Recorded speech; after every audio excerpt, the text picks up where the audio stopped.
Bismillahirrahmanirrahim, nahmaduhu wa nusalli ala rasulil karim amma ba'd. Começamos hoje o episódio a falar sobre alguns casamentos que foram ocorrendo entre o ano 4 e o ano 7, onde paramos agora. E como tivemos a falar sobre os vários eventos que aconteceram, nomeadamente o Tratado de Hudaybiyah, a conquista de Khaybar, a parte já mais sentimental e privada do profeta de Allah sallallahu alaihi wasallam, tivemos que saltar e agora, então hoje vamos preencher algum desses espaços. Entre esses anos, entre o ano 4 até o ano 5, até o ano 7, aconteceram alguns casamentos na vida do profeta de Allah sallallahu alaihi wasallam. Nomeadamente, houve um caso de uma senhora chamada Rayhana, que vinha... dizem que foi uma senhora com quem ele casou, ela pertencia a Banu Qurayza, mas diz que ela iria falecer logo a seguir, portanto há grandes hipóteses de não ter havido consumado o casamento. Ela iria falecer mais tarde e dizem que muito provavelmente não viveram juntos, não chegou a haver essa situação. Pois há uma outra senhora, Habiba Ramla bint Abi Sufyan. Ramla, ela era filha de Abu Sufyan. Abu Sufyan era o grande arquirrival na altura, depois de Abu Jahl ter morrido. E ela, Habiba, o nome dela era Ramla, ela tinha-se casado com um senhor e que era irmão, era Ubaydullah ibn Jahsh, e eles emigraram-se, foram um dos primeiros a aceitar o Islã e emigraram-se juntos para a Abissínia. Dizem que o Ubaydullah mais tarde da Abissínia vai se converter ao cristianismo e vai-se embora, deixando Habiba praticamente sozinha. E eles têm uma filha chamada Habiba, daí Habiba, e o profeta de Allah sallallahu alaihi wasallam vai fazer uma proposta a ela. Ela está na Abissínia e o seu representante vai ser o próprio rei Najashi Negus, que não só vai fazer o casamento, como também da parte do profeta vai dar 400 moedas de ouro como dote a Habiba. A Habiba ficará alguns anos na Abissínia e é no ano 7, quando a Batalha de Khaybar termina, que ela volta para Medina Munawwara e entra na casa do profeta de Allah sallallahu alaihi wasallam. Com este casamento, naturalmente, a família de Abu Sufyan liga-se diretamente à família do profeta de Allah sallallahu alaihi wasallam, e isso também contribui bastante para o amenizar dos problemas no futuro. Depois temos um casamento que é de Hazrat Zainab, que aconteceu no ano 5 do calendário islâmico.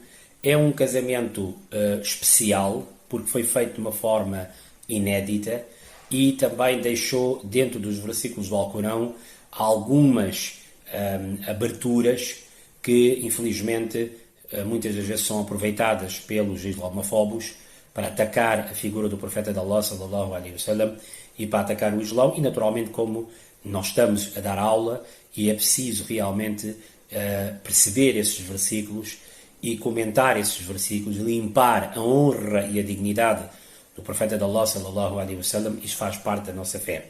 Antes de mais, quem era Zainab? Zainab bint Jahsh. Curiosamente, ela era irmã de Ubaydullah ibn Jahsh.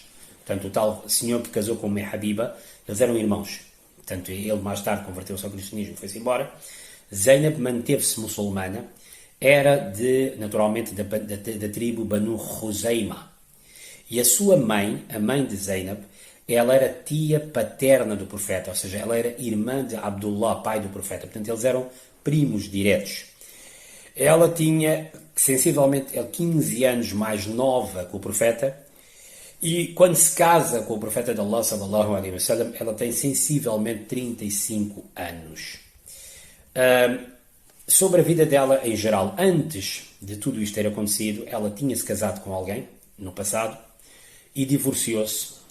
E após a imigração para Medina Munawwara, no ano 2 do nosso calendário, o profeta sallallahu alaihi wasallam enviou uma proposta de casamento para ela se casar com o seu filho Zayd bin Haritha, seu filho adotivo. O profeta tinha um filho adotivo, vocês já conhecem, Zayd bin Haritha, e ele manda uma proposta a ela que casa com o meu filho adotivo. Ela, de uma primeira fase, responde que não estava muito virada porque ela era uma mulher coreishita e não se queria casar com um homem que era escravo, ou que foi escravo. Como lembra-se, naquela época as pessoas não viviam como hoje em dia, emancipadas sozinhas, não. Naquela época tu tinhas que pertencer a um grupo, a uma família, para teres essa proteção. Então ela disse, eu prefiro, e ela estava a procurar o melhor para si, naturalmente, e então ela queria casar-se com uma família de elite, porque ela também era de uma família de elite. O profeta de Allah, sallallahu alaihi wasallam, insistiu que não faz isso, casa com ele, é bom para ti, até que cai um versículo, capítulo 33, versículo 36, em que Allah diz que não é bom para um crente, homem ou mulher, para pensarem na sua própria cabeça numa situação em que Allah e o seu profeta já ordenaram. Onde Allah manda e onde o profeta de Allah, sallallahu alaihi wasallam, manda, porque ele tem essa autoridade, não se deve usar a lógica, tem que se aceitar. E aí, Zainab, uma mulher muito piedosa, apesar de tudo, disse que sim senhora, se o profeta manda, eu vou-me casar. E casaram-se. A própria Aisha, radiallahu anha, diz que ela foi uma mulher muito piedosa, apesar de todos os problemas. Aisha, claramente, dentro das mulheres do profeta, havia dois grupos. Um lado, Aisha, radiallahu anha, nossa mãe, outro lado, Zainab, nossa mãe. Mesmo assim, apesar de todas as fricções que podiam haver entre as mulheres, Aisha, radiallahu anha, a própria diz que ela era uma mulher muito piedosa. O profeta, sallallahu alaihi wasallam, tinha feito uma profecia que depois de mim, a primeira de vocês que vai falecer é quem tem mãos largas e longas. Aqui mãos largas e longas significa uma mulher que dava muita caridade, e Zainab era uma mulher muito piedosa, muito religiosa, e normalmente não guardava dinheiro para ela, e certo é que ela iria falecer 9 anos depois da morte, seria a primeira esposa a falecer depois do profeta de Allah, sallallahu alaihi wasallam. Falaremos dela um bocadinho mais em frente. O casamento dela com o profeta, sallallahu alaihi wasallam, é no ano 5, e foi precisamente na noite em que o versículo do hijab cai. Nós muitas vezes pensamos que o hijab é usar lenço na cabeça. Não. Naquela altura, toda a mulher que existia usava lenço na cabeça. Andar com cabeças à mostra era algo que era impensável, seja escrava, seja mulher livre, seja muçulmana ou não muçulmana. O hijab, que a gente hoje em dia vulgarmente usa para véu, para tapar a cabeça, não era hijab que eles usavam naquela altura. Naquela altura, tapar a cabeça era básico e normal. Nem era preciso descer uma regra para isso. O hijab que nós estamos a falar era o facto de uma mulher, e aí a lei era obrigatória para as mulheres do profeta, para as nossas mães, e passou a ser o necessário também para as outras mulheres, que as mulheres que eram as mulheres do profeta de Allah, sallallahu alaihi wasallam, não podiam ficar no mesmo espaço físico que o outro homem. Se houvesse um homem, tinha que haver uma barreira feita no meio. Esta ordem desceu, e nós temos um episódio lá no passado, que está portanto no YouTube, onde também fala sobre exatamente o que é que tinha acontecido. Este versículo e esta ordem cai precisamente na noite em que o profeta, sallallahu alaihi wasallam, casa-se com Zainab. Número 1. Número 2. Dizem que Zainab portanto, primeiro teve um grande versículo revelado na noite do seu casamento. Segundo, o valima. Valima é uma espécie de jantar, almoço, refeição pós-casamento. Muito parecido com o copo d'água de hoje.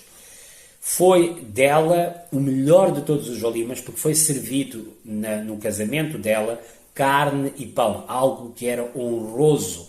Todas as outras nossas mães não tiveram essa oportunidade, até porque na altura não havia muito dinheiro. E mais de 70 pessoas comeram desta carne e pão, e comeram, e com o baraka do profeta de Allah, sallallahu alaihi wasallam, serviu para todos. E também ela teve a terceira grande honra, que foi o casamento dela, foi celebrado no Alcorão, nos céus, não foi feito aqui, efetivamente, na terra. O que é que realmente aconteceu? O versículo 37, capítulo 33, versículo 37, Allah subhanahu wa ta'ala fala sobre o que é que se passou. E diz que Deus, Allah, sabia o que é que o profeta tinha escondido no seu coração. E Allah iria revelar o que ele escondeu no seu coração, apesar do profeta de Allah, sallallahu alaihi wasallam, ter medo que essa situação fosse revelada lá para fora. Portanto, isto é que realmente está em questão, o que é que ele escondeu e o que é que Allah revelou e o que é que realmente se passou. Os versículos à frente, o 38, 39, 40, 41, são versículos onde a honra e o prestígio do profeta de Allah, sallallahu alaihi wasallam, são apresentadas. Honra e prestígio que mais ninguém teve. Ao ponto de, no fim destes versículos, Allah diz que Allah e os anjos saúdam o profeta, e os crentes também devem saudar o profeta. Por essa razão, sempre que o nome do profeta sallallahu alaihi wasallam é mencionado, nós devemos sempre a seguir sallallahu alaihi wasallam, que a paz de Allah esteja sobre ele. E quem ouve isso, e caro ouvinte, você também deve fazer a partir de hoje isso, sempre que eu mencionar o nome dele, você deve dizer ao mesmo tempo sallallahu alaihi wasallam, porque é uma ordem de Allah. Agora, o que é que se passa aqui, já sobre Zayd bin Haritha? Zayd bin Haritha, como falei, ele era o filho adotivo do profeta de Allah, sallallahu alaihi wasallam. Ele vai se casar com Zainab, vai se divorciar, conforme nós vamos contar agora aqui a história, e vai morrer no ano 8, portanto, passado mais um ano. Ele vai falecer numa batalha, que iremos falar, e ele tem um prestígio e uma honra que é o único discípulo cujo nome é mencionado pelo seu próprio nome no Alcorão. Portanto, no capítulo 33, versículo 37, Allah diz: "Falamma qada Zaydun minha." É o único que teve este direito de ter o seu nome mencionado no Alcorão. Primeiro ponto. Segundo ponto, ele era conhecido como Zayd bin Muhammad, Zayd filho de Muhammad. Sim, depois de Allah ter revelado o ayat que Muhammad não é pai de ninguém. Muhammad não é pai de nenhum dos homens. Zayd é um filho adotivo, sim, mas não é filho de sangue. E por essa razão ele passou a ser depois chamado como Zayd bin Haritha, ibn Harith. No Alcorão, nós vemos que, neste versículo 37, que Zayd quer se divorciar de Zainab. Não estava a correr bem. Eles tiveram 3 anos juntos, mas o casamento não estava efetivamente a correr bem. Até aqui está tudo, estou-vos a contar a parte em que é consensual. Ele não queria realmente ficar mais com ela, foi ter com o profeta de Allah, sallallahu alaihi wasallam, pedir permissão para se divorciar, e o profeta de Allah, sallallahu alaihi wasallam, disse não. Não divorcia, não divorcia, não divorcia. Isto é consensual. Também é consensual neste versículo que depois do divórcio dele com Zainab, Allah casou o profeta, sallallahu alaihi wasallam, com Zainab, curanicamente, ou seja, não houve um nikah, não houve uma cerimónia. A cerimónia foi feita lá no céu. Portanto, é um casamento completamente novo e nunca tinha acontecido. Aliás, podemos dizer que um casamento desse, antes dela, foi com Adão e Eva. Pronto, podem ter casado assim, porque não havia mais gente. Ou seja, o casamento deles também foi celebrado no céu. E o casamento de Zainab e Muhammad, sallallahu alaihi wasallam, também foi exatamente desta própria maneira. Isto aqui não tem problemas nenhuns. Nos livros Bukhari e Muslim vem uma narrativa em que confirma que Zayd foi queixar-se da Zainab, mas o profeta insistiu para ele não divorciar. Portanto, ele insistiu que não faz isso. O próprio Corão também diz que Nabi Pak sallallahu alaihi wasallam insistiu para não se divorciar, e na hadith também vem que ele queria divorciar-se, mas o profeta continuou a insistir para não ser. Portanto, isto é consensual, até aqui não tem problemas nenhum. Num outro hadith vem que, se houvesse algum versículo que o profeta quisesse esconder, a própria Aisha radiallahu anha diz, seria este versículo 37. Agora, a questão que se levanta é, o que é que ele quis esconder, e o que é que Allah revelou, e qual é o problema que aconteceu. E nós temos aqui 2 versões.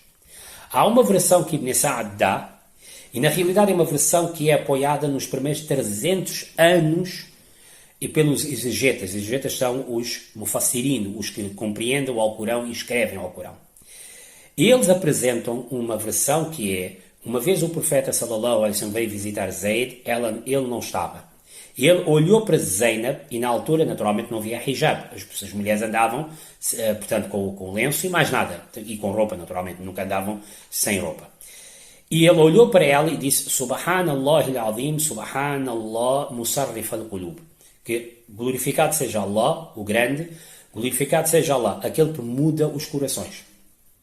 Agora, infelizmente, os orientalistas pegaram nesta versão, que pode até ser verdadeira, e meteram um bocadinho de sal e pimenta, infelizmente. Dizendo que ele olhou para o corpo dela e ela não tinha roupa. É tudo mentira. Naquela altura, as mulheres não andavam nuas, nem em casa nem fora de casa. Mesmo quando tomavam banho, os homens e as mulheres usavam roupa. Não é como hoje em dia. Portanto, historicamente falando, dizendo que uma mulher andava nua é falso. Própria Aisha, nossa mãe, diz que eu vivi 9 anos com o profeta de Allah, sallallahu alaihi wasallam. Nós tivemos, naturalmente, a nossa vida matrimonial, mas eu nunca olhei para o seu órgão privado, nem ele olhou para o meu órgão privado. Isso é para mostrar o pudor que havia e a limpeza que havia naquela época. Não era só entre os muçulmanos, também vagueava lá para fora também. Portanto, eles não andavam nus. Portanto, estar a dizer que ele olhou para ela ou estava nua é realmente a ignorância total. Até porque eles, quando tomavam banho, as mulheres também usavam uma túnica e tomavam banho. E os homens também usavam uma espécie de um lençol por baixo e tomavam banho. Portanto, ninguém andava nu.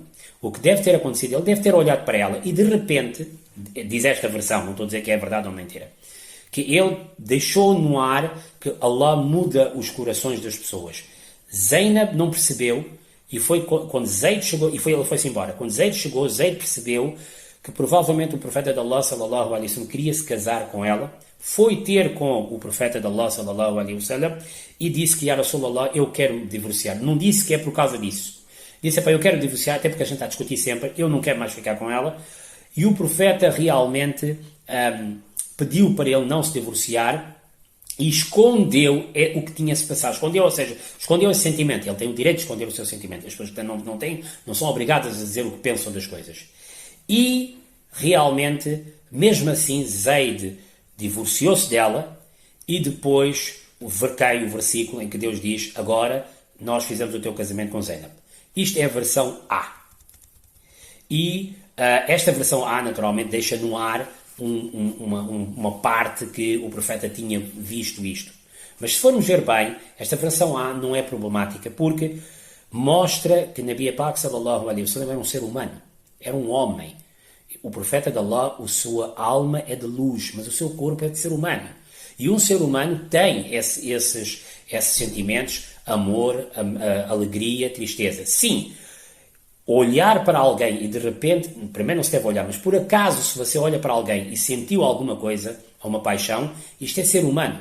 Agora, virar a cara e ir-se embora e não cair na tentação e no pecado e não entrar em vias problemáticas, isto é sinal de crente. E o profeta de Allah sallallahu alaihi wasallam fez exatamente isso. Portanto, provavelmente olhou para ela e deve ter dito: olha, Allah pôs se calhar alguma coisa no meu coração, mas eu vou-me embora. E insistiu que o casamento não terminasse. Isso mostra caráter de Nabi Pak sallallahu alaihi wasallam. Da nossa parte, o nosso coração está limpo e, na realidade, a nível lógico também faz todo o sentido, efetivamente, isso ter acontecido. Depois há uma segunda versão. E a segunda versão é que vem em Bayhaqi, entregue por Zainul Abidin, filho de Imam Hussein, em que ele diz que, na realidade, isto não foi isto que o profeta escondeu. Ou seja, o que está no versículo que o profeta escondeu, a versão A diz que ele escondeu o que ele sentiu por Zainab, mas ficou calado no canto, e depois mais tarde casaram-se. Mas ele não queria que ninguém soubesse isso. Zainul Abidin diz que não foi isso que aconteceu. O que realmente aconteceu foi que o profeta de Allah, sallallahu alaihi wasallam, viu que Zainab não está bem com Zaid.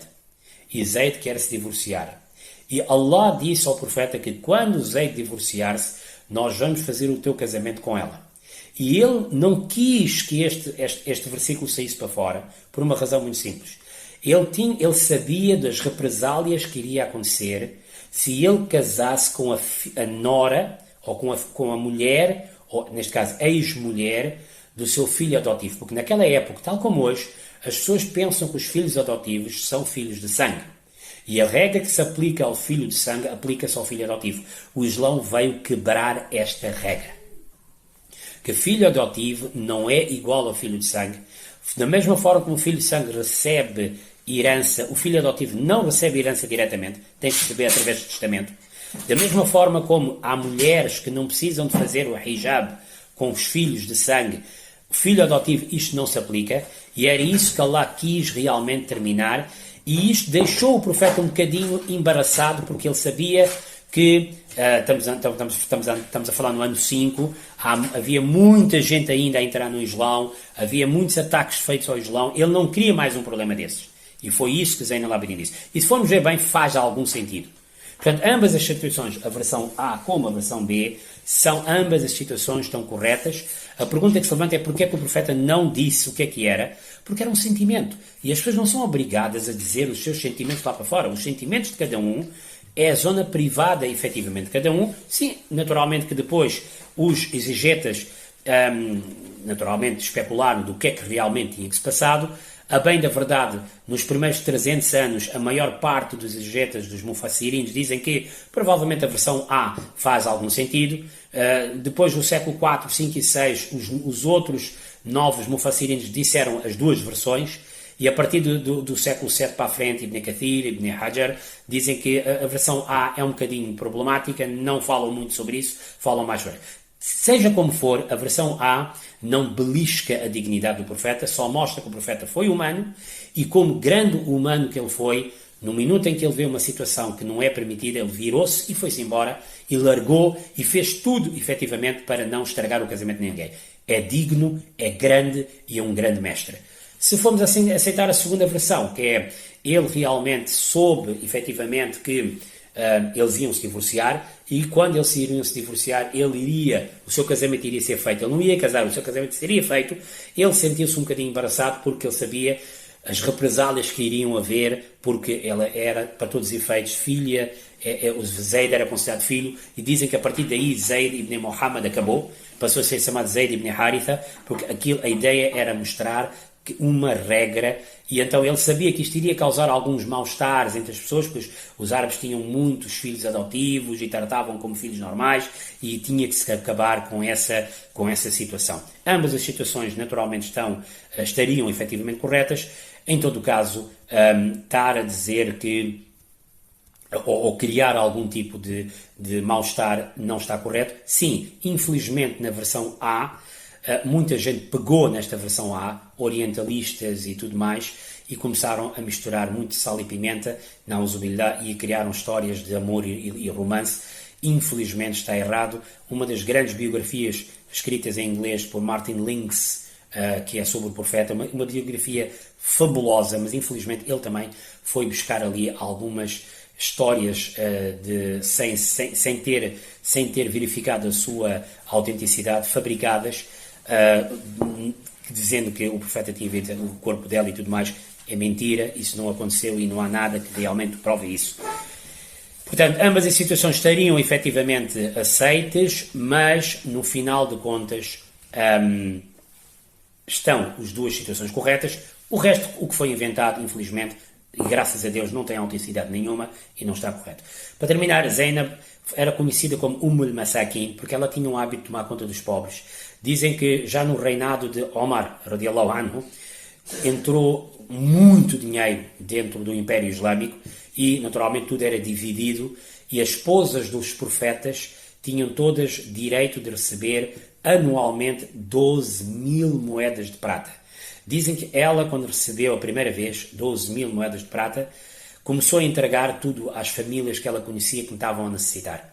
Omar, quando ouviu que ela entregou todo o dinheiro, foi à casa dela e ainda lhe ofereceu mais 1.000 moedas, e ela até disse, ela foi e pegou neste dinheiro e lhe entregou, e disse, fez uma dua para Allah, que o dinheiro é na realidade um fitna, é uma provação, é um teste de Allah.